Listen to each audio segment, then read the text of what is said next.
Hello नमस्कार दोस्तों। कैसे हैं आप सभी। न्यू वीडियो में आपका बहुत बहुत स्वागत है और T R technical YouTube channel पर आपका बहुत बहुत स्वागत है। तो मैं आज आपको स्कॉलरशिप का फॉर्म कैसे भरना है, जो न्यू स्टूडेंट है और जो अभी पहले फॉर्म भर दिया था वो रिन्यू करना चाहते हैं, उसका पूरा प्रोसेस इस वीडियो में बता दूंगा। कुछ स्टूडेंट मुंबई से फॉर्म भरना चाह रहे हैं, जो मुंबई में थोड़ी प्रॉब्लम आ रही है, जैसे मुंबई से ट्राई करते हैं लेकिन उसमें OTP वाला जो टॉपअप होता है वो खुलता ही नहीं है और डायरेक्ट नेक्स्ट पेज वाला खुल जाता है। नेक्स्ट पर क्लिक करते ही रिटायर करके स्कॉलरशिप पोर्टल से बाहर आ जाता है। तो वो प्रोसेस इसमें मैं बता दूंगा कि मोबाइल में जो कैसे आपको दिखाई देगा, जो फिंगरप्रिंट वाला है पेज वो दिखाई दे देगा आपको। वो मैं इसमें बीच में जो स्क्रीन रिकॉर्ड है उसका मोबाइल का वो भी डाल दूंगा, लेकिन लैपटॉप से मैं आपको बता रहा हूँ ताकि कोई प्रॉब्लम नहीं हो और आराम से स्क्रीन दिखे और आप फॉर्म भी आराम से भर पाओगे। तो मैं आ चुका हूँ SSID पर और मैंने SSID मैंने डाल दी है, मेरी पासवर्ड भी डाल दिया। अब मैं कैप्चर कोड डाल के लॉगिन करता हूँ और उसके बाद पूरा प्रोसेस बता रहा हूँ फॉर्म भरने का। तो मैं लॉगिन पर क्लिक कर देता हूँ। लॉगिन पर क्लिक करूँगा, थोड़ा टाइम लगेगा लेकिन आगे ये आराम से खुल जाएगा डैशबोर्ड। तो जैसे ही लॉगिन पर क्लिक किया तो SSID ओपन हो गई। तो इनके सबसे पहले फॉर्म भरने से पहले आपको ये बात ध्यान रखनी है कि जो इनकम सर्टिफिकेट है वो जन आधार कार्ड में अपडेट कर देना है। उसके बाद डॉक्यूमेंट अपलोड में जाकर डॉक्यूमेंट अपलोड कर देना है इनकम का। उसके बाद मूल निवास और कास्ट सर्टिफिकेट है वो आपको अपडेट करना है ऑफलाइन सिटी में जाकर। ये आपने सब कुछ कर लिया होगा। तो अब मैं स्कॉलरशिप पोर्टल है SJI वाला, वहाँ पर क्लिक कर देता हूँ और न्यू एप्लीकेशन पर क्लिक करता हूँ।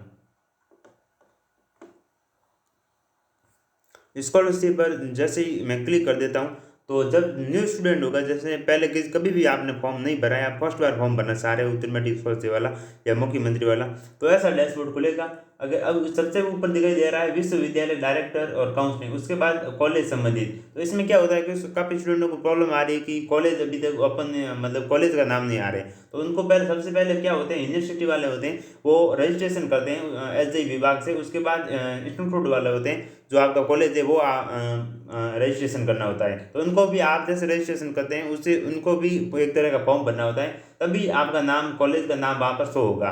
तो अभी तक आपने कॉलेज वालों से बात कर लीजिए, अगर नहीं नाम आ रहा है कॉलेज का तो वहाँ पर बोलिए कि सर हमारे कॉलेज का नाम नहीं आ रहा है। तो वो अगर नहीं किया है अभी तक रजिस्ट्रेशन तो रजिस्ट्रेशन कर देंगे। अगर कर दिया है तो थोड़ा टाइम लगेगा लेकिन आपका हो जाएगा। तो डेट आगे बढ़ेगी नहीं बढ़ेगी वो तो पता नहीं, लेकिन आप उनसे बोल देना। तो जिम्मेदारी सब उस कॉलेज की है, वो आपको कुछ प्रॉब्लम नहीं होगी, बस वो जिम्मेदारी कॉलेज की होगी कि नाम ऐड हुआ नहीं हुआ। तो अब मैं आप स्टूडेंट है तो मैं स्टूडेंट पर क्लिक कर देता हूँ। स्टूडेंट पर क्लिक करता हूँ तो ओके पर क्लिक करना है। जैसे ही ओके पर क्लिक करते हैं तो जितने भी सदस्य जन आधार कार्ड से जुड़े हुए हैं उस सदस्य के नाम पूछेगा। तो मैं एक स्टूडेंट है उन स्टूडेंट का सेलेक्ट कर देता हूँ और जैसे स्टूडेंट को सेलेक्ट करेंगे तो उसके बाद पूछेगा उसके आधार नंबर। तो मैं उसके आधार नंबर यहाँ पर टाइप कर लेता हूँ। तो जिस स्टूडेंट का मुझे फॉर्म भरना था उस स्टूडेंट के मैंने आधार कार्ड नंबर यहाँ पर टाइप कर लिए हैं और यहाँ पर ओके पर क्लिक कर देता हूँ। अब वो OTP वाला पेज खुलेगा। तो अब ये पूछ रहा है कि आप पासवर्ड सेव कर। अभी न्यू डैशबोर्ड खुला है। ये पूछ रहा है कि जो आपकी बैंक डिटेल है वो स्टूडेंट पर अभी अपडेट नहीं है। तो जो आपकी माता जी है जो मुख्य होते हैं जन आधार कार्ड में, उसकी बैंक डिटेल आप लेना चाहते हो नहीं लेना चाहते हो। तो इनके क्या है, अभी तक स्टूडेंट की इनकम है अपडेट है नहीं। तो उनके माता जी के जो बैंक डिटेल है मुख्य में भरा बैंक डाला हुआ है उसमें स्कॉलरशिप डिस्ट्रीब्यूट कर दी जाएगी ये बोले। तो यहाँ पर आप क्लिक कर देंगे, येस पर क्लिक कर देंगे। जैसे येस पर क्लिक करेंगे तो यहाँ पर एक डैशबोर्ड खुलेगा। यहाँ पर OTP वाला, या अगर आप ईमेल से भर रहे हो तो फिंगर डाल दीजिए। और अगर मोबाइल नंबर पर आपके डाले हुए हैं आधार कार्ड में मोबाइल नंबर सेव है, OTP आ रहे हैं, तो आप OTP पर क्लिक कर दीजिए। और जैसे ही OTP पर क्लिक करता हूँ मैं और OTP भेजे, OTP भेजने पर क्लिक करने पर एक OTP आएगा और उसके बाद OTP पर जैसे ही डाल देंगे तो एक न्यू डैशबोर्ड खुलेगा। तो मैंने इनकी OTP थे वो डाल दिए, उनकी OTP ओके हो गई है। अब वो जो भी डाटा था जैसे माता जी का नाम है, आधार संख्या है और उनके स्टूडेंट का नाम है, जैसे जन्म तिथि है और उसके बाद जाके तो माता जी का नाम, पिताजी का नाम, लिंग है और जाति है। उसके बाद जो फोटो है वो इसका चूज नहीं है जन आधार कार्ड में, तो यहाँ पर फोटो चूज करना पड़ेगा। उसके बाद धर्म कौन सा है तो मैं इनका धर्म सेलेक्ट कर देता हूँ हिंदू। अगर आपका कोई दूसरे धर्म है वो भी आप सेलेक्ट कर सकते हो। APL है BPL है वो भी उनका आगे है। उसके बाद आपको आधार संख्या लिखनी है, वो उस व्यक्ति की लिखनी है जिसके नाम से आपने आय प्रमाण पत्र बनाया है। जो फैमिली में कमाने वाला हो, जिनकी इनकम है, उनके आधार कार्ड संख्या लिखने हैं। तो वो उनके पिताजी के मैं आधार कार्ड संख्या लिख देता हूँ। उसके बाद ये पूछ रहा है कि आप विधवा के बच्चे हैं, यहाँ पर आपको नो करना है। क्या आप अनाथ के बच्चे अनाथ हैं, नहीं, यहाँ पर क्लिक करना है नो। और अगर आप हैं तो उसके अकॉर्डिंग कर सकते हो। यहाँ पर जो स्टूडेंट है वो नहीं है। और क्या विधवा सेम है, वो भी नहीं, नो कर देता हूँ। और क्या विकलांग तलाकशुदा, क्या आप अपने स्वयं तलाक दे दिया है, नो कर देता हूँ। और विदाई मोहम्मद में लिखने, और यहाँ पर ईमेल एड्रेस लिखना है। जो ईमेल एड्रेस है वो लिख सकते हो आप। उसके बाद जो इसका ही पता है वो आपके जन आधार कार्ड से ले लेगा, कोई प्रॉब्लम नहीं होगी। जैसे लिखा हुआ है कुछ प्रॉब्लम है तो जन आधार कार्ड में आपको अपडेट करना पड़ेगा, उसके बाद ही अपडेट होगा। तो इनको जन आधार कार्ड से ले, अगर कुछ आपके अपडेट नहीं है जन आधार कार्ड में, तो जैसे इनका स्थान क्षेत्र है तो वो मैं यहाँ पर अपडेट कर देता हूँ। उसके बाद उसका ज़िला और ब्लॉक कौन सा है वो वहाँ से ले लेगा जहाँ से उनके जन आधार कार्ड अपडेट है। बाकी इनके वार्ड संख्या वगैरह पूछेंगे तो वार्ड संख्या मैंने इनका सेलेक्ट कर दिया। उसके बाद इनकी तहसील कौन सी, तो तहसील मैंने इनका सेलेक्ट कर देता हूँ। तहसील सेलेक्ट कर दिया। उसके बाद ये पोस्ट ऑफिस पूछेगा तो मैं पोस्ट ऑफिस इनका डाल देता हूँ।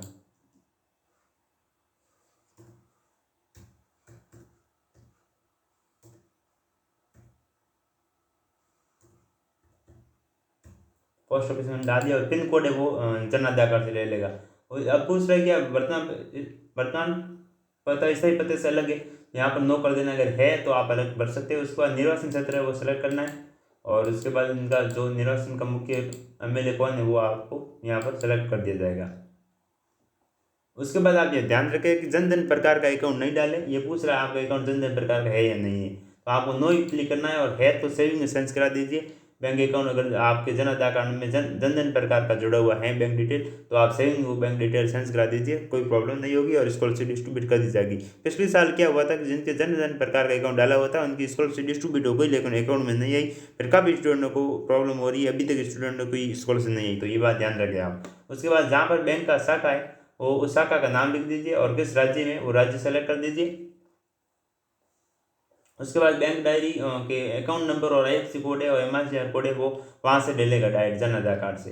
उसके बाद इनका मूल निवास जारी करने वाला जिला कौन सा है वो इनको सेलेक्ट करना है। और उसके बाद मैं इनका तहसील सेलेक्ट कर देता हूँ। और उसके बाद इन्होंने 10th कब की है, 2021 में की है। और उनकी जब आईबीएसई बोर्ड से की है। और यहाँ पर मैं रोल नंबर डाल देता हूँ।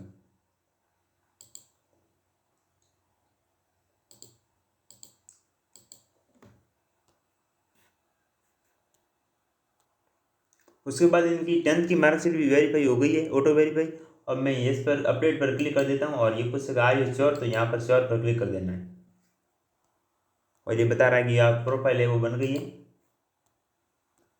अब मैं आपको बता रहा हूँ कि जो स्टूडेंट पहले फॉर्म भर चुके हैं उसको रिन्यू कैसे करना है वो बता देता हूँ। तो मैं सबसे पहले जाता हूँ यहाँ पर लेफ्ट साइड में, और लेफ्ट साइड में एक टॉपिक खोली हुई है, वहाँ पर टॉपिक पर आपको क्लिक करना है और यहाँ पर पूछेगा न्यू एप्लीकेशन पर क्लिक करना है। जैसे न्यू एप्लीकेशन पर क्लिक करोगे तो आपको कुछ नया डैशबोर्ड खुलेगा। उसमें ज़्यादा कुछ अपडेट करने की ज़रूरत पड़ेगी नहीं आपको, बस कुछ ज़्यादा अपडेट करने की ज़रूरत नहीं पड़ेगी आपको, थोड़ा बहुत अपडेट करना पड़ेगा। वो क्या है वो देख लेते हैं। तो रिन्यू कैसे करना है, जिन्होंने पहले फॉर्म भर दिया था तो उसको बस कुछ अपडेट नहीं करना पड़ेगा। जो कैटेगरी वो बता देगा, जन आधार कार्ड से ले लेगा। और आर्थिक समूह कौन सा बीपीएल है या कौन सा है, तो उनका अत्यंत कार्ड है, अत्यंत जो कार्ड है वो फॉर्म भर सकते हैं। और उसके बाद अकाउंट जन धन प्रकार का नहीं, नो करना है। और शाखा का नाम सेलेक्ट करना है। और उसके बाद राज्य कौन सा है वो राज्य में सेलेक्ट कर देता हूँ।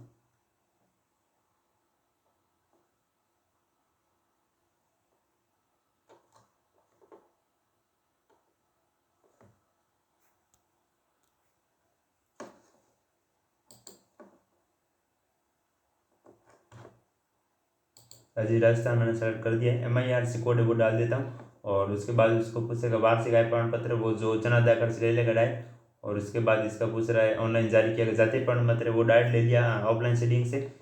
बस ज़्यादा अपडेट करने की जरूरत नहीं होती है। शाखा का नाम मैं डाल देता हूँ और MIRC कोड में डाल देता हूँ। तो अब मैं इनका MIRC कोड डाल दिया है।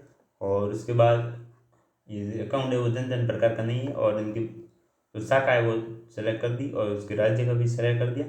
और उसके बाद में राइट सिग्नल पर क्लिक कर देता हूँ यहाँ पर, और उसके बाद सबमिट पर क्लिक कर देता हूँ। आर यू श्योर, मैं येस पर क्लिक कर देता हूँ।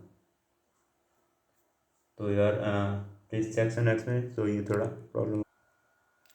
तो जैसे मैं येस पर क्लिक करता हूँ तो ये आ रहा है कि your bank and income has been submitted successfully, may you submit scholarship application. अब आपको स्कॉलरशिप फॉर्म अपडेट करने के लिए बोल रहा है। तो मैं क्लोज पर क्लिक कर देता हूँ। अब मैं व्यू एंड प्रोफाइल पर क्लिक करता हूँ। उसके बाद आपको व्यू एंड प्रोफाइल पर क्लिक करना है, और इनकी ये जो प्रोफाइल है 21-22 की वो बन गई है, और इनकम की अपडेट हो गई है, और ये अत्यंत कार्ड बना हुआ ओबीसी से। तो यहाँ पर जो पेंसिल के समय है वहाँ पर आपको क्लिक करना है। उसके बाद ये पूछेगा कि 10th की मार्कशीट वो आपको अपलोड करनी है ऑटो वेरीफाई, और जो इनकम सर्टिफिकेट है उसमें आधार कार्ड संख्या लिखने है जिसका इनकम बना हुआ है। और यहाँ पर मैं सबसे नीचे चला जाता हूँ। इनका ऑनलाइन जारी किया गया जाति प्रमाण पत्र है वो इनका अपलोड हो गया है, और उसके बाद यहाँ पर इनकी जो मार्कशीट वगैरह है वो वापस अपडेट करनी पड़ेगी, ऑटो वेरीफाई करनी पड़ेगी इनको, जैसे वो मैंने पिछली बताया था जो न्यू स्टूडेंट था उसका। तो वैसे वैसे अपडेट कर देता हूँ। तो इनके मैंने जो 10th की मार्कशीट थी वो ऑटो वेरीफाई नहीं हो रही, क्योंकि रोल नंबर डाल दिया और आरबीएससी बोर्ड भी सेलेक्ट कर दिया। पूछ रहा है 10th मार्कशीट ऑनलाइन आप करना चाहते हो, तो मैं इनका नो कर देता हूँ। और नो करूँगा तो फाइल चूज़ का ऑप्शन आ जाएगा यहाँ पर, फाइल चूज़ का। अगर नहीं हो रही है आपकी तो वो फाइल चूज़ कर लीजिए, कोई प्रॉब्लम नहीं है। अगर ऑब्जेक्शन आ जाता है तो वापस ट्राई कीजिए, क्योंकि अभी थोड़ा सर्वर डाउन है, इसके कारण वो इनकी 10th की मार्कशीट ऑटो वेरीफाई नहीं हो रही है। बाकी स्टूडेंट है जिनकी डायरेक्ट यहाँ पर रोल नंबर डालती हो जाती है। अगर आपकी नहीं हो रही तो फिर आप एक काम कीजिए कि मोबाइल में अपने जो डिजी लॉकर डाउनलोड कीजिए ऐप, और उसमें आधार कार्ड वगैरह डाल के उसका रजिस्ट्रेशन कीजिए। उसके बाद हो सकता है कि आपकी डायरेक्ट वहाँ से ले लेगी। तो पहले ये काम आप जरूर कर देना, अगर नहीं हो तो फाइल चूज़ कर देना नो करके। तो इनकी मैंने फाइल वगैरह चूज़ कर ली है। अब इनकी 21-22 की प्रोफाइल बन गई है। अब मैं के चिन्ह पर क्लिक करता हूँ, और उसके बाद आपको मैं बता देता हूँ नीचे जाके कि ऐसा दिखना चाहिए। देखिए इनका मूल निवास है वो हराटिक आ चुका है, 10th की मार्कशीट है वो हराटिक आना चाहिए, लेकिन आया नहीं है। वापस ट्राई करना है अगर आपको नहीं आ रहा है तो। उसके बाद परिवार की वार्षिक आय प्रमाण पत्र है वो भी हराटिक आ चुका है, और ऑनलाइन जारी किया गया जातीय प्रमाण पत्र वो भी हराटिक आ चुका है। इसका मतलब इनका सब कुछ कंप्लीट है। अब मैं आपको क्लिक करना है न्यू एप्लीकेशन पर। अब मैं बता देता हूँ कि मोबाइल में कुछ प्रॉब्लम आ रही है स्टूडेंटों को, वो भी बता देता हूँ आपको। तो अब मैं मोबाइल वाला तो बता दिया, बस वो एक टैब खुलता है, टैब 1 और 2, तो 2 टैब पर क्लिक करके आपको OTP डाल देने हैं। अब मैं यहाँ पर चलता हूँ। अब तो प्रोफाइल बनी हुई, स्कॉलरशिप फॉर्म पूरा भरा नहीं गया। अब न्यू एप्लीकेशन पर क्लिक करना है। कुछ स्टूडेंट ऐसे करते हैं जो प्रोफाइल बना देते हैं लेकिन फॉर्म नहीं भर पा रहे। काफ़ी स्टूडेंट पिछले साल ऐसे किया था, तो ऐसा नहीं करें, ध्यान रखें। अब मैं न्यू एप्लीकेशन पर क्लिक करता हूँ तो इनका डैशबोर्ड खुल गया OTP वाला। और मोबाइल में क्या होता है नेक्स्ट पर आ जाता है, नेक्स्ट पर क्लिक करेंगे डायरेक्ट रीडायरेक्ट करके वहाँ से बाहर चला जाएगा। तो ऐसा नहीं करना, आपको OTP पर क्लिक करना है और OTP भेजे पर क्लिक करना है। अभी उनकी OTP जैसे आती है मैं OTP डालता हूँ, और OTP डाल के इनका आगे प्रोसेस करता हूँ नेक्स्ट करके। तो इनकी OTP आ चुकी है, मैं OTP भी डाल देता हूँ इनकी।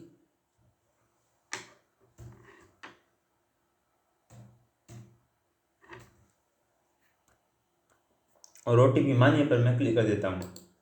OTP मानिए पर क्लिक करते हैं, OTP इनकी आ गई, बस वो नेक्स्ट वाला अपने आप पेज हो गया। और अब पूछ रहा है कि कौन सा भरना है, मुख्यमंत्री वाला या अन्य उत्तर मैट्रिक वाला। अन्य पिछड़ा वर्ग में जो OBC वाले होते हैं उसके लिए उत्तर मैट्रिक पोस्ट मैट्रिक बोलते हैं, तो ये इसको पोस्ट मैट्रिक भरना है। यहाँ पर नेक्स्ट पर क्लिक करते हैं, और फिर आएगा नेक्स्ट पर, और यहाँ पर नीचे क्लिक कर देना है। तो unable to get document DigiLocker, ये पूछ रहा है आपके जो 10th की मार्कशीट है वो डॉक्यूमेंट वो नहीं ली गई है, तो आपको अपडेट करनी पड़ेगी वो, वहाँ पर 10th मार्कशीट है। अब मैं इनका कॉलेज सेलेक्ट कर देता हूँ। सबसे पहले आपको बता देता हूँ, तो अगर आप स्कूल में पढ़ रहे हो या पॉलिटेक्निक कर रहे हो तो यह आपको सेलेक्ट करना है। और उसके बाद अगर आप कॉलेज में पढ़ रहे हो तो आपको यूनिवर्सिटी सेलेक्ट करना है। उसके बाद आपको सेलेक्ट करना है किस राज्य में यूनिवर्सिटी, और यूनिवर्सिटी में पढ़ देता हूँ इनका राजस्थान राज्य में, और इनकी यूनिवर्सिटी का नाम मैं शेयर कर लेता हूँ। तो अब मैं इनकी यूनिवर्सिटी सेलेक्ट कर देता हूँ। पंडित दीनदयाल जो सीकर वाली यूनिवर्सिटी है इनकी यूनिवर्सिटी है। अब इंस्टीट्यूट सेलेक्ट कर देता हूँ। इंस्टीट्यूट है इनका AN BEd कॉलेज बाईपास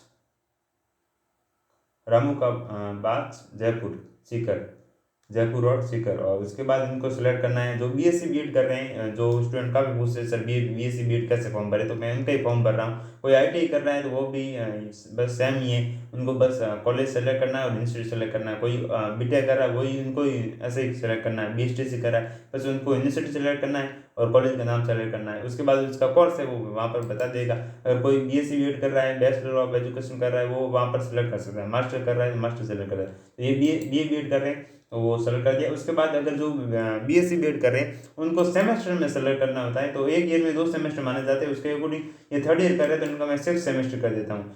2 से मल्टीप्लाई कर दो जिस ईयर में कर रहे हो। उसके बाद ये लास्ट ईयर में इन्होंने क्या किया है, तो अगर आप फर्स्ट बार फॉर्म भर रहे हो तो 12th करके 12th की मार्कशीट अपलोड करें और उसके रोल नंबर डालने होंगे। अगर नहीं कर रहे हो तो सेकंड ईयर में फॉर्म भर रहे हो तो फर्स्ट ईयर का अदर पर क्लिक करें, क्योंकि आपको अन्य परीक्षा का नाम लिखना है। तो ये बीए बीएड सेकंड ईयर कर रहे हैं। अगर आप फर्स्ट ईयर में लास्ट परीक्षा का नाम लिखना है तो ये थर्ड ईयर कर रहे हैं और अभी सेकंड ईयर लास्ट परीक्षा का नाम है। और ये पूछ रहा है अंतिम परीक्षा का नाम, तो मैंने लिख दिया। अब उनके रोल नंबर लिखने, जो स्टूडेंट प्रमोट हो गए उनके रोल नंबर यहाँ पर डालने हैं, क्योंकि रोल नंबर तो आए थे लगभग। उसके बाद इनको सेलेक्ट करना है जो अंतिम परीक्षा होती है रोल नंबर, मतलब कितने परसेंटेज बने। तो जिनके प्रमोट हुए परसेंटेज नहीं है तो वो वहाँ पर खाली छोड़ सकता है, कोई प्रॉब्लम नहीं है। उसके बाद यहाँ पर इनको फाइल चूज़ करनी है जो लास्ट ईयर की।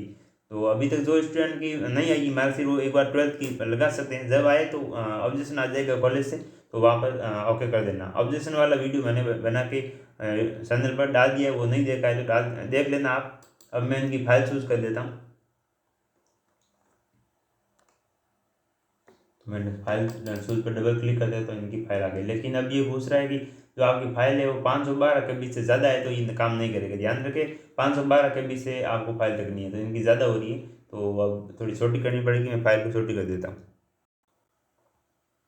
तो मैं इनकी फीस रसीद है, 12th की मार्कशीट है, वो मैंने अपलोड कर दी है। उसके बाद ये पूछ रहा है कि आप पिछले वर्ष समय में अंतर है, यहाँ पर नो कोई अंतर नहीं है। अगर आपके पास कोई अंतर रह जाता है, जैसे आपने 1 साल गैप कर दिया और ड्रॉप कर दिया, कोई तैयारी की और आपने कोई जैसे बीएड वगैरह कुछ नहीं किया, तो यहाँ पर आप एक गैप सर्टिफिकेट येस कर लीजिए और यहाँ पर येस करके एक गैप सर्टिफिकेट का ऑप्शन आएगा, तो यहाँ पर वो अपलोड जरूर करें। नहीं है तो यहाँ पर आप नो करें और यहाँ पर एक रीजन सेलेक्ट करना पड़ेगा, क्या किस कारण क्या कर रहे थे वो आप यहाँ पर ज़रूर लिख दें। अगर नहीं है, इनके नहीं है, मैं नो कर देता हूँ। आप छात्रावासी हैं तो आप येस कर सकते हो और येस करोगे तो यहाँ पर आप पूछेगा कि आप सरकारी छात्रावास या गवर्नमेंट, तो आप सरकारी में रह रहे हो येस करो, नहीं रह रहे हो नहीं नो कर सकते हो। प्राइवेट रह रहे हो तो प्राइवेट छात्रावास रह रहे हो नो कर सकते हो। और फीस की रसीद आपको सेलेक्ट करनी है, जितनी फीस है वो और यहाँ पर सेलेक्ट कर देनी है। यहाँ पर नहीं रह रहे तो मैं नो कर देता हूँ।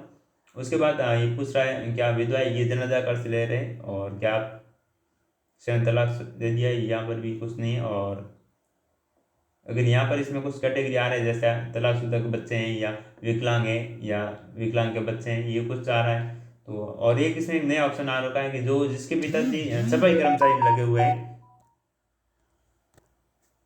वो ये सेलेक्ट करके यहाँ पर वो सफाई कर्मचारी वाला सर्टिफिकेट बनता है वो डाल दे, ताकि उसमें 10,000 रुपये 5,000 रुपये ज़्यादा आएंगे पर मंथ। 500 रुपये जुड़ेंगे उसके और ऐसे करके 10 महीनों के 5,000 रुपये जुड़ेंगे। ये नहीं है तो मैं यहाँ पर नो कर देता हूँ। और इसमें लगभग फीस पूरी मिल जाती है। बीएड वाले इनकी 26,800 रुपये फीस है और फीस रसीद भी मैंने इनकी सेलेक्ट कर दी है।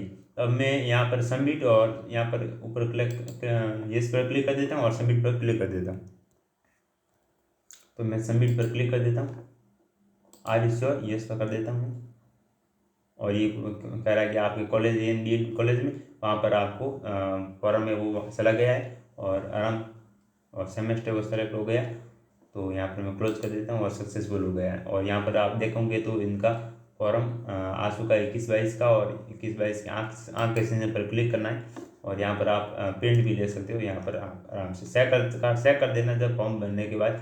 और यहाँ पर आप प्रिंट पर क्लिक करोगे तो यहाँ पर ये प्रिंट आ जाएगा। अगर लैपटॉप में भर रहे हो तो डायरेक्ट सेव कर दीजिए PDF। और मैं यहाँ पर PDF सेव कर देता हूँ।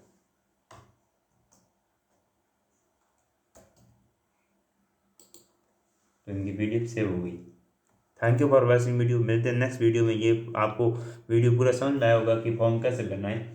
तो आराम से मैंने आपको बता दिया कि कैसे फॉर्म भरना है। समझ में आ गया होगा। अभी तक नहीं आया है तो कमेंट जरूर कर देना, कोई भी प्रॉब्लम हो तो कमेंट कर देना चैनल के नीचे, आपको सब कुछ आंसर मिल जाएगा जल्दी से जल्दी। और व्हाट्सएप पर भी मैंने नंबर दे दिए, तो व्हाट्सएप पर भी ज़्यादा प्रॉब्लम है तो मैसेज कर सकते हो। Thank you.